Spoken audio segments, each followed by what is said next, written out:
చేస్తున్నటువంటి నెహెమ్యా గారిని వర్తమానం అందించాలని ప్రేమపూర్వకంగా ఆహ్వానిస్తూ ఉన్నాను. అందరూ కూడా చెప్పండి.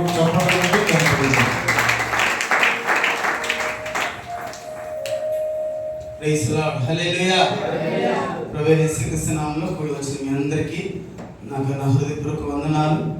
నాకు ఈ అవకాశం ఇచ్చిన మరి మినిస్ట్రీ నాయకులు డేవిడ్ పాల్ గారికి, అలాగే మేడం గారికి, తల్లి గారికి కూడా నా హృదయపూర్వక వందనాలు. అలాగే మరి ప్రెసిడెంట్ అయ్య గారికి కూడా నా హృదయపూర్వక వందనాలు. వైస్ ప్రెసిడెంట్ కూడా నా వందనాలు. కూడి ఉన్న వాళ్ళందరికీ వందనాలు. మరి ముఖ్యంగా మరి ఇక్కడ పరిచయం చేస్తున్న సునీతమ్మ గారికి, అలాగే జాన్ పాస్టర్ గారికి, చెల్లికి కూడా నా హృదయపూర్వక వందనాలు. దేవుడు మరి గడిచిన సంవత్సరం అంతా ఆయన అమూల్యమైన రెక్కల కింద మనందరినీ భద్రపరిచి మరొక సంవత్సరానికి మనం ప్రవేశపెట్టాడు. మరి క్రియలేని విశ్వాసంగా కాకుండా క్రియలు కలిగిన విశ్వాసంగా మనం అనేకమైన ఘన కార్యములు చేయడము కాక చిన్న ప్రార్థన చేసుకొని మనం ముందుకు వెళదాం. దేవదేవుడు ఎక్కువసేపు నేను చెప్పను కానీ కొద్దిసేపు దేవుని యొక్క వాక్యాన్ని అందిద్దాం. చిన్న ప్రార్థన చేసుకుందాం. హల్లెలూయా. యేసయ్యా నీకు వందనాలు చెల్లిస్తున్నాం తండ్రి. హల్లెలూయా, హల్లెలూయా. యేసయ్యా, యేసయ్యా, యేసయ్యా, యేసయ్యా, యేసయ్యా, యేసయ్యా, యేసయ్యా, యేసయ్యా. మరువనన్నావు, నన్ను విడువనన్నావు, నీతోనే నిత్యం నేను ఉంటానన్నావు. మరువనన్నావు, నన్ను విడువనన్నావు, నీతోనే నిత్యం నేను ఉంటానన్నావు. యేసయ్యా, యేసయ్యా, యేసయ్యా, యేసయ్యా.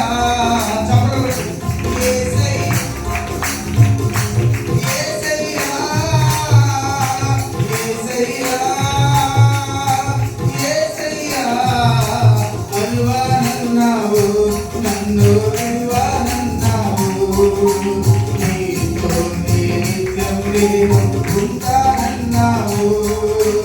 మరువనన్నావు, నన్ను విడువనన్నావు, నీతోనే నిత్యం నేను ఉంటానన్నావు.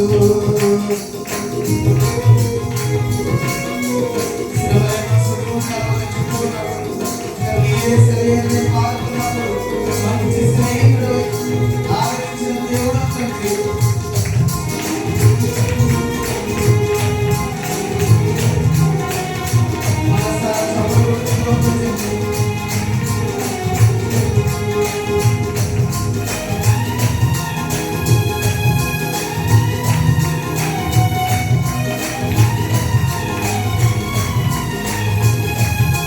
శ్రమలెన్నో సుడిగుండాల వలె చుట్టుకున్నప్పుడు, కన్నీరే సెలయేరులై కారుతున్నప్పుడు,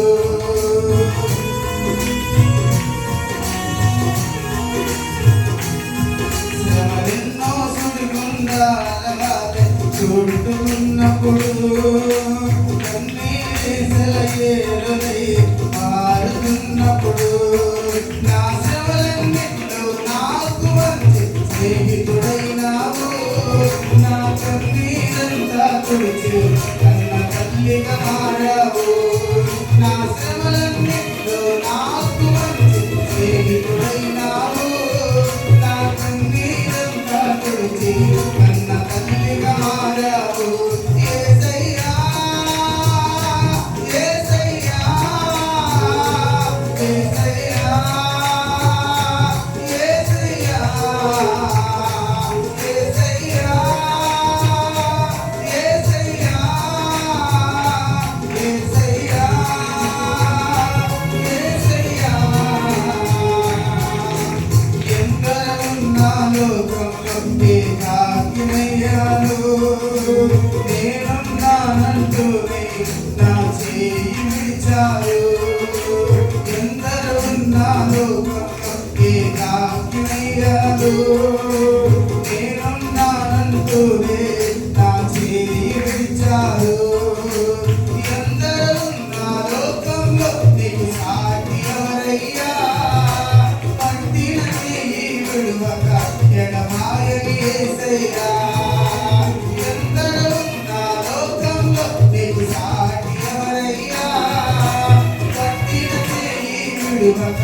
ఎగబాయని యేసయ్యా నాతో యేసయ్యా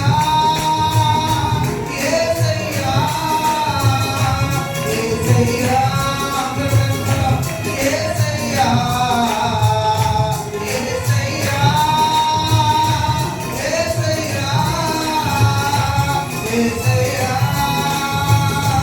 యేసయ్యా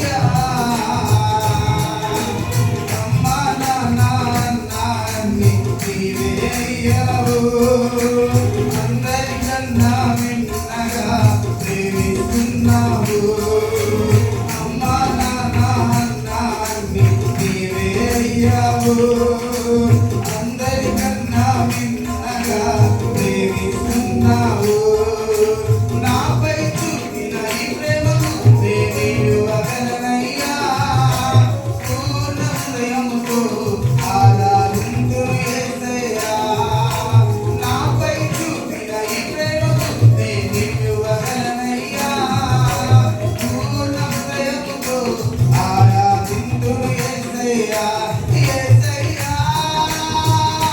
యేసయ్యా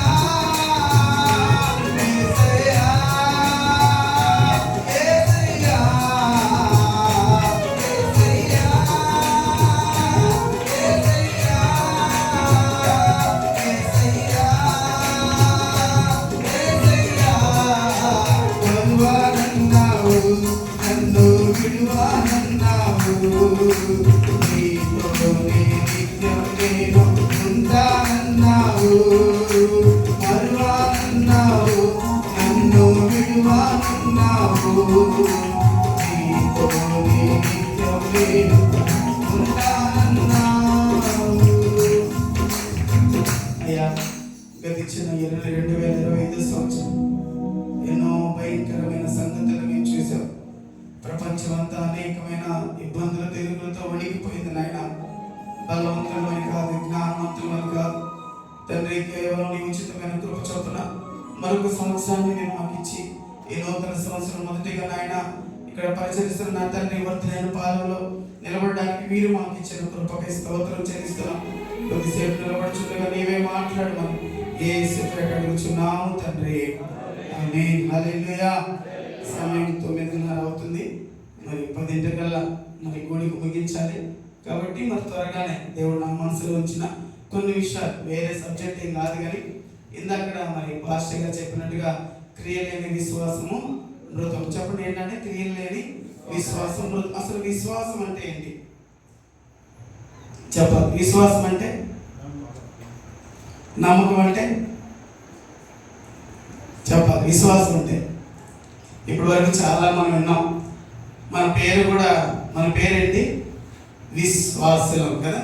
మరి విశ్వాసం అంటే ఒక రోజున వర్షాల కోసం అందరూ ప్రార్థన చేస్తూ ఉన్నారంట.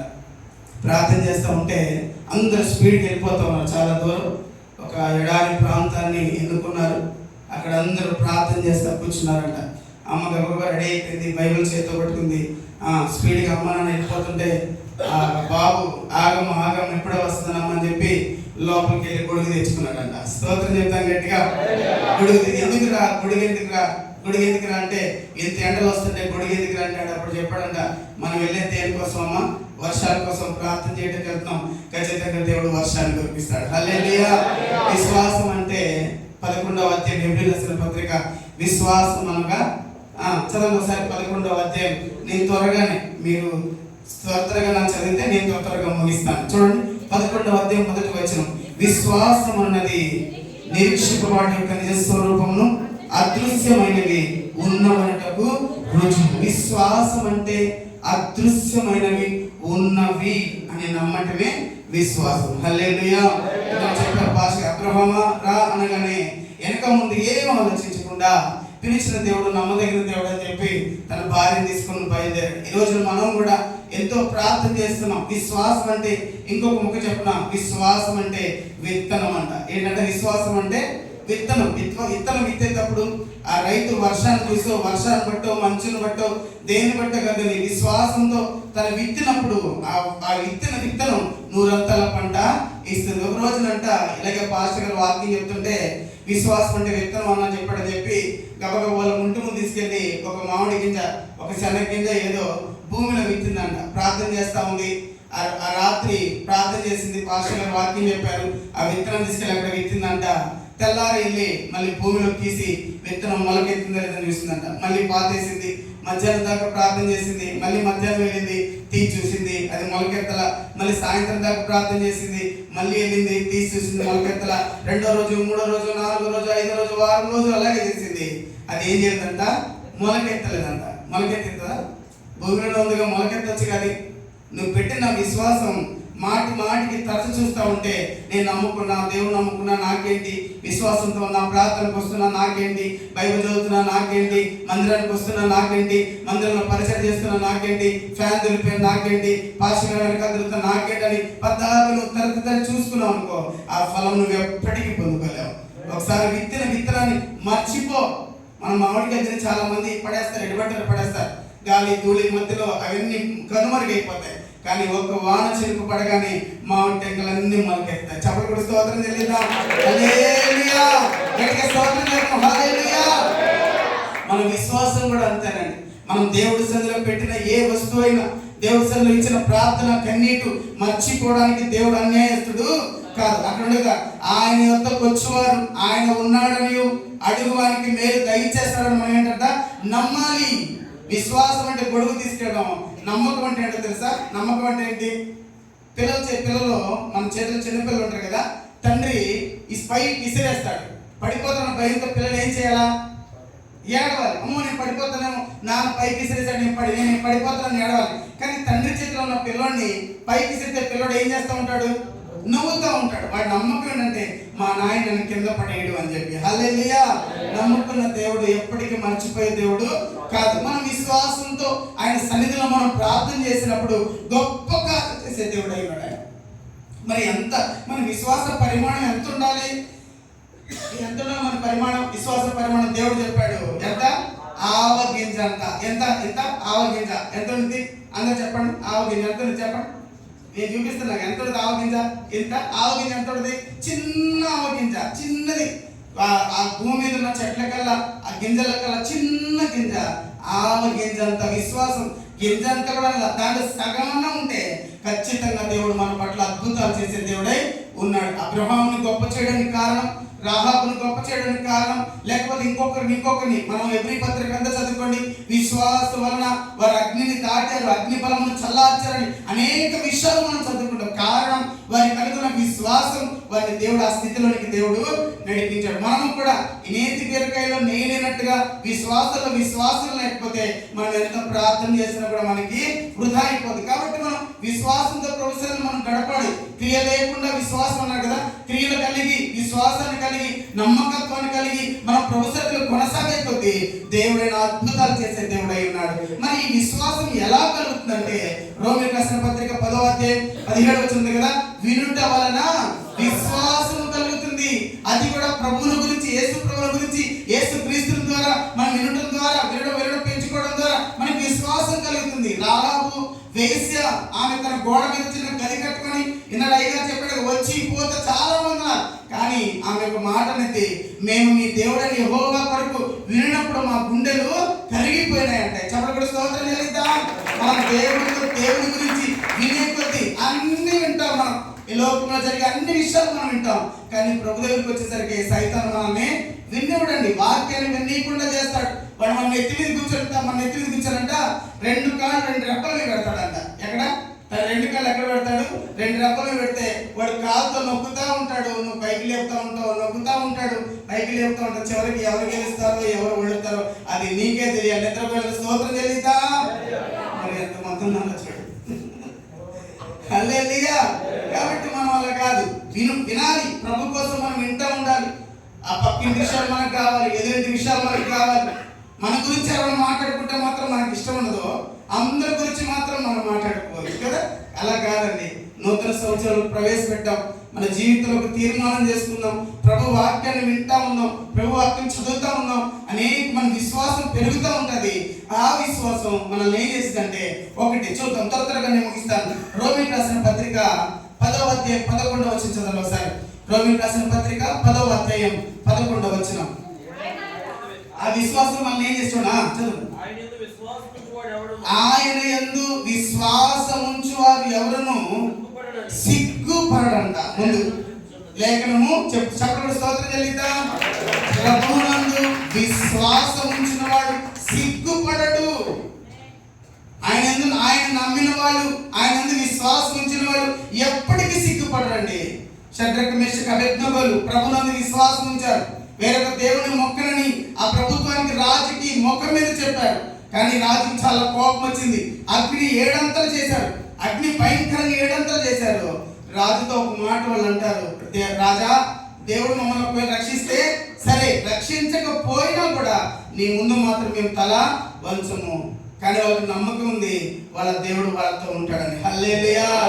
గమనించండి, అగ్నికుండంలోనికి షడ్రక్ మేషక్ అబేద్నెగోలు వెళ్ళక ముందే దేవుడు అక్కడ ఉన్నాడా? వెళ్ళిన తర్వాత దేవుడు అక్కడికి వచ్చాడా? వెళ్ళక ముందే అక్కడ ఉన్నాడా? ఇప్పుడు వాళ్ళు వెళ్ళక ముందే ఆయన అగ్నిలో తిరుగుతూ ఉండగా వీళ్ళు వెళ్ళి వాళ్ళతో కలిసారా? ముందు పడేసింది ముగ్గురునే పడేశారు, తర్వాత ఆయన జాయిన్ అయ్యాడు. చప్పుడు కూడా స్తోత్రం చెల్లిద్దాం. ఈరోజు నువ్వు నిలబడు ప్రభు కోసం నీ శోధనలో. ఇందాక సువర్ణ అగ్ని పరీక్ష వలన అని చదివారు అయ్యగారు ఇందాక. మనం కనుక ప్రభు కొరకు నిలబడితే అది అగ్ని అయినా కూడా దాని ఫలమంతా పోగొట్టి నీకు ఆశీర్వాదకరంగా మారుస్తాడు. ఈ సంవత్సరం అగ్ని వంటి మహాశ్రమలు నువ్వు ఎదుర్కోవలసి వచ్చినేమో, రావచ్చేమో. మనం దాటబోతున్న మార్గం అది కొండల లోయలు కలిగింది. మనం అనుకుంటాం, మీరు గమనించండి, నూతన సంవత్సరం మనం 31st రాత్రి చాలా హ్యాపీగా ఫీల్ అవుతూ ఉంటాం. ఏదో ఒకసారిగా జీవితం అంతా మారిపోయినట్టుగా. భర్త మారదు, భార్య మారదు, బిడ్డలు మారదు, ఇల్లు మారదు, టీవీ మారదు, ఫ్రిడ్జ్ మారదు. మన